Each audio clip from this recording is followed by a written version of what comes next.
네, 여러분 안녕하십니까. 2023년 10월 23일 코멘트입니다. 주말은 잘 보내셨나요? 어제 유튜브에 올린 내용대로 우리에게는 별다른 큰 영향을 주지 못하는 중동의 문제가 많이 나왔지만, 그래서 오늘부터는 중동 세션을 새로 만들고 거기에 간단히 정리하겠습니다.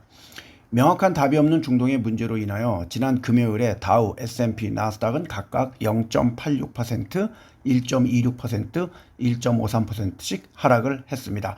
금리 또한 오르고 있으며 오늘 오전 현재 2년 만기 국채는 5.12%로 오르고 있으며 10년 만기 국채도 4.98%로 5%를 바라보고 있는 상황입니다. 개별 종목도 테슬라가 3.69%가 하락을 했으며 구글이나 애플이나 또는 유가가 하락하기 때문에 엑슨모빌 같은 것들이 다 1.5에서 1.7%씩 하락을 했습니다. 페드는 10월 31일부터 11월 1일 사이에 있을 미팅에서 금리를 동결할 가능성이 커졌습니다. 1909년 프랑스에서 설립된 화장품 회사인 로레알의 판매가 동북아에서 특히 중국과 한국에서 여행객들이 감소를 하고 소비가 줄어들면서 3분기에 4.8%의 매출이 하락했습니다.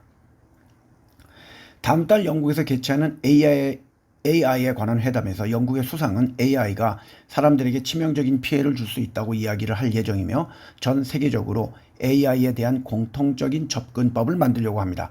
AI는 누누이 제가 이야기하지만 정부의 규제가 있기 때문에 쉽게 세계화될 수 없으며 돈도 많이 투자가 되기 때문에 쉽게 만들지 못하는 그런 상황이 될 것입니다. 개인 투자가가 괜히 AI가 이름에 붙였다고 IPO에 투자했다가는 나중에 후회할 일들이 만들지 않기를 바랍니다. 미국의 증권거래위원회가 리플의 전 대표인 2명에 대한 고소를 취하했다는 뉴스가 나오면서 가격이 올랐고 700원 이상에서 거래가 되고 있으며 세미나에서도 제가 이야기했듯이 장기적으로 보유를 추천합니다. 어차피 우리는 에코프로비엠에서 먹은 이익을 갖고 투자한 것이기 때문에 조금 더 기다리면 많이 올라갈 가능성이 큽니다. 인도는 원유의 수입 대금을 중국의 위안화로 지불하라는 러시아의 압력을 거부했습니다. 세계적으로 유명한 중국의 최대 맥주 회사 중에 하나인 칭따오 맥주의 메가 창고 3호에 높은 컨테이너 위로 올라가 공장의 직원이 소변을 보는 동영상이 나와서 큰 문제가 되었습니다. 당연히 칭따오는 문제의 컨테이너를 밀봉을 하고 조사하고 있습니다. 사진도 첨부했습니다. 하지만 문제는 과연 이번이 처음일까요? 기존에 우리가 마셨던 칭따오 맥주에는 들어가 있지 않을까요? 저는 사실 맥주 잘 안 마시니까 상관없습니다만 큰 문제가 될 것 같습니다. 싱가포르 경찰은 중동의 문제에 관하여 어떠한 행사나 공공의 집회가 국민의 안전과 안보를 위협할 수 있기 때문에 허용하지 않는다고 했음에도 불구하고 스피커스 코너에서 전쟁이 아니고 평화를 일하는 표지판을 소지한 길버트 고치를 조사 중에 있습니다. 이 사람 또한 사진을 첨부했습니다. 싱가포르는 11월 1일부터는 싱가포르 달러와 US 달러 수표를 사용하게 되면 은행당 0.75불 740원 정도에서 3불 2960원 정도 사이에, 이건 싱달러일 경우이고요. 0.5불 540원 정도에서 3불 2960원 정도 사이 미국 달러 채권입니다. 수표입니다. 를 사용하면 수수료를 내야 한다고 했습니다. 여기에 참가한 은행은 DBS, UOB, OCBC, HSBC, CT, 메이뱅크, 스탠다드 차르트뱅크 등 7개 은행입니다. 거의 다죠. 하지만 60세 이상은 2025년 12월 30일까지 유예를 할 예정이라고 합니다. 근데 이것은 이미 7월에 발표를 한 상황입니다. 저도 체크를 자주 쓰고 있는데 이번 주에 쓰는 책이 마지막이 될 것 같습니다. 20년 이상 썼는데 결국은 사라지게 됩니다. 이미 세미나에서 이야기를 했지만 유럽의 증시는 금리의 지속적인 상승과 기업들의 실적 부진을 인하여 전망이 그리 좋아 보이지 않습니다. 영국 또한 9월의 소비 판매가 8월보다 0.9% 하락을 하면서 소비자들이 지출을 하지 않고 있습니다. 고가 사치품에 대한 소비까지 줄어들고 있는 모습입니다. 특히 자동차, 식품, 헬스케어 부분의 실적들이 경기 침체에 영향을 많이 받아서 하락을 하고 있는 모습입니다. 자동차 업계인 르노의 3분기 매출도 부진했으며 식품업의 네슬레까지도 3년 만에 가장 낮은 매출을 발표했으며 헬스케어의 로시오의 수익도 하락을 하고 있는데, 이런 로시 같은 헬스케어 회사들의 가장 큰 문제는 사기업이기 때문에 오너의 리스크가 크다고 보고 있습니다. 트럼프 대통령에 충성하는 짐 조던 공화당 의원은 하원 의장직을 위한 3초 투표에도 출마했습니다만 또 떨어졌습니다. 현재 3주 이상 하원 의장의 공백이 미국에선 벌어지고 있습니다. 세미나에서도 이야기했듯이 미국의 대선을 포함한 정치가 2024년엔 상당히 큰 영향을 미칠 것으로 보입니다. 미국 자동차 노조의 숀 펜 위원장은 금요일에 3대 자동차 제조사의 협상에 나서며 당분간은 파업을 늘리진 않겠지만 만약에 협상이 제대로 안 된다면 더 큰 파업을 할 수도 있다고 경고했습니다. 많은 제약사들이 더 어린 나이의 환자를 위한 체중 감량 주사를 승인받기를 바라고 있습니다.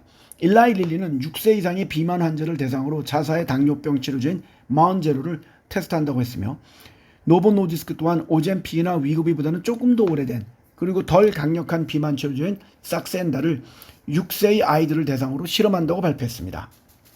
화성을 탐사하고 있는 퍼스비어런스호가 최근 화성에 있는 CO2, 이산화탄소죠. CO2를 가열을 해서 결국 탄소와 산소를 분리하는 데 성공을 했다고 합니다. 이렇게 되면 나중에 CO2로 덮여있는 화성에서 산소를 얻을 수 있게 된다는 것입니다.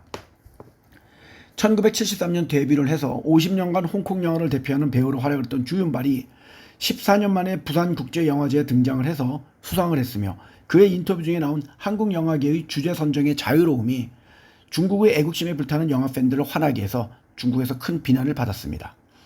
홍콩에서 열린 아시아 영화제에 참석한 송강호는 주성치와의 만남을 통해 2001년 대히트를 했던 소림 축구의 후속작인 소림 여족, 여족이니까 여자 축구겠죠?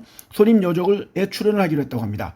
6살 연하인 송강호에게 아주 극진한 대접을 한 주성치는 2004년 쿵푸 허슬로도 유명합니다.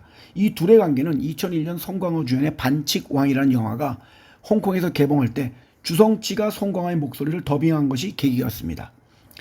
해크니 다이먼스, 동쪽 유럽의 런던의 부러진 안경이라는 오래된 속어의 뜻이 속어랍니다. 해크니 다이먼스라는 이름의 앨범을 18년 만에 처음으로 발간한 롤링스톤즈의 앨범이 발매가 되었습니다. 지난 주말에는 뉴욕에서 이 앨범에 참여한 게스트들과의 파티가 있었습니다. 이번 앨범은 총 12곡이 들어가 있으며 79세인 맥 제거와 동갑인 키스 리차드와 76세의 론 우즈가 연주를 했으며 2021년 드러머였던 찰리 와츠의 사망 이후 처음으로 이들이 한 녹음이라고 합니다.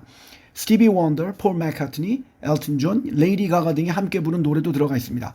카카오의 유료 서비스에는 이들 곡 중에 레이디 가가와 스티비 원더와 함께 부른 노래와 폴 맥카트니가 함께 부른 노래 2곡을 첨부했습니다. 하지만 네이버 카페는 올릴 수 없음을 양해 바랍니다. 바이든 대통령은 하마스와 러시아를 미국의 민주주의에 대한 위협이라고 경고를 했으며 하마스는 미국 국적의 두 명의 모녀를 석방을 시켰으며 미국과 사우디의 국방부 장관은 전화통화를 통해 양국의 안보 대책과 중동의 문제에 대해서 논의를 했습니다. 미국은 이라크와 시리아에서 드론 공격이 강화되는 것을 목격하고 있으며 홍해에서 미국이 구축함이 예멘의 후티 반군이 이스라엘로 발사한 순항 미사일과 드론을 요격했다고 발표했습니다. 또한 사우디와 UAE의 지도자들은 금요일에 리하드에서 3년 만에 처음으로 공개회담을 했습니다. 또한 이집트를 통해서 첫 구호품을 실은 트럭이 가자지구로 들어갔으며 중동에서 반미와 반이스라엘 시위가 일어나고 있으며 하마스는 모든 이슬람의 총동원령을 이야기하고 있습니다. 카이로에서는 미국, 영국, 중국, 투르키예, 요르단 등의 관리들이 모여서 중동의 사태를 의논했습니다. 세미나에서도 이야기했듯이 하마스를 테러리스트로 지명한 이스라엘은 그동안 하마스와의 대화를 하지 않았지만 이번 하마스의 공격으로 인하여 결국은 하마스와 대화에 나설 수밖에 없고 어쨌든 물이나 식량을 제대로 받지 못하면 사는 게 아닌 하마스 입장에서는 이스라엘에 대한 공격을 함으로써 이스라엘이 대화에 나서는 것을 만드는 것이 그들이 노리는 것이라 보입니다. 국내 주식은 오늘 지수가 하락하고 있으며 최근 또한 주가 조작 사건으로 또한 손해를 본 키움증권이 23.03%의 큰 폭으로 하락을 하고 있습니다. 눈이 제가 세미나에서 이야기했죠. 키움증권은 나쁜 증권이 아니기 때문에 저가 매수의 기회라고 보여지며 지금 HSCI도 0.79% 하락한 6,920원이 되면서 7,000원이 깨졌습니다. 장기 보유를 위해서는 저가 매수를 추천드리고 있습니다. 오늘은 중동 사태를 조금 알아보느라 늦게 보내는 점 죄송하게 생각하며 즐거운 월요일 되시길 바랍니다. 감사합니다.